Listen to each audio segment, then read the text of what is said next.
د غزوه تبوک موقع او اعلان وکړو د چندې وی چنده راوړئ عثمان ذوالنورین رضی الله تعالی عنہ چنده راوړله که نه وی د نبی علیه السلام دی لمن ته یې ورګزاره کړله وی نبی علیه السلام دا لاس پکې داسې وو وی بخه بخه مونږ وایو که نه ډېر ښه مونږ وایو که نه ماشاءالله ډېر ښه چې امام الانبیا وی چې بخه بخه ډیره چنده دی راوړله عثمانه ډیره چنده دی راوړله چې نبی علیه السلام پیغمبر دی وی ډیر ښه که نه بیا ورته وی ما ضر عثمان ما عمل بعد اليوم مرتين دوه ځلې وی عثمانه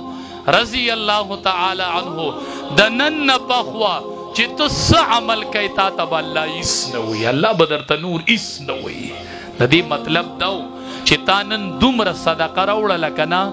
که څومره ستا ژوند دی کو د دې نه پخوا ته نور مال نه ورکوې که نه صرف فرایض ادا کوي او نفلي صدقې نورې نه ورکوي نو تا ته هېڅ حاجت نشته دی هېڅ حاجت وی دومره مال دې نن راوړو وی چې نبی علیه السلام له به یې چنده راوړه که نه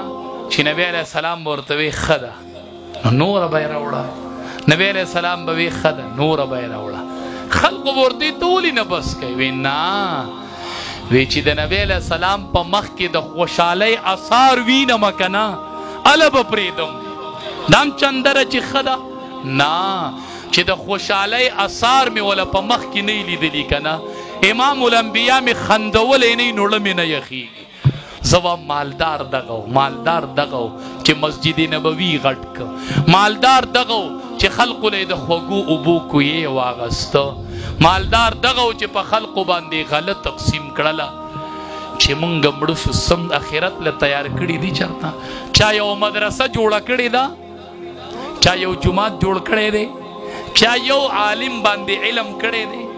چې د اول نه د یو طالب ذمه داري اغوستي زمونږ خپله مدرسه کې ما ته یو کس ویوې باله پکې یو طالب وګوره چې زه ول ماهانه پیسې ورکوم او زما پیسې به خوري او جامې هر څه به اغوندي ما دا ښکلې خبره ده ما اولا کې اعلان وکړو چې یو طالب جان پکې راووته هغه کس 2,000 روپۍ راکوي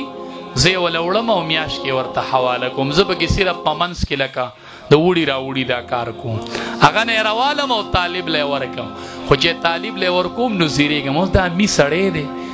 او د هغې طالب دا 2م کال شروع شو او په علم کې اوس 2مې درجې ته ورسېد اغوندین د هغه چې خوراک ته ضرورت کېږي خوریم هغه زه هغې امي ته زیرېږم نو هسې تاسو ته وایم چې دقه طالب الله عالم کی که نه او دغه عالم له الله اختیار ورکړي چې عالمه فاشفع لكل من احببت چې څومره دې خوښوي نو ننې بوزه ناسې چې دا سړی به بوزي که نه هغه علم ټول هغه په پیسو کړی هغه کو پې دعوه وکړله او د مټ نه یې ونیو چې الله د علم ټول زما په پیسو کړی نو ړق به ته هم ونه وایي که خیر ړق به ته هم ونه وایي ما ورته یم یو ورځ راشه چې هغه طالب خو وینې که نه هغې طالب ته ما چې ته خو دا کس وینې که نه چې یو بل وینې نو زه به ته هم نه من نه وځم ستا نه به کارګزاري معلومه کړي چې مولي صاحب پیسې درکوي که نه درکوي نو ما هسې یوم هغه ما ته وی نشته لیدو ته حاجت ما نه یو ځل خو به یې درته ښیم چې طالب جان خو وینې که نه چې ستا په پیسو باندې هغه علم کوي او په مدرسه کې سبق وایي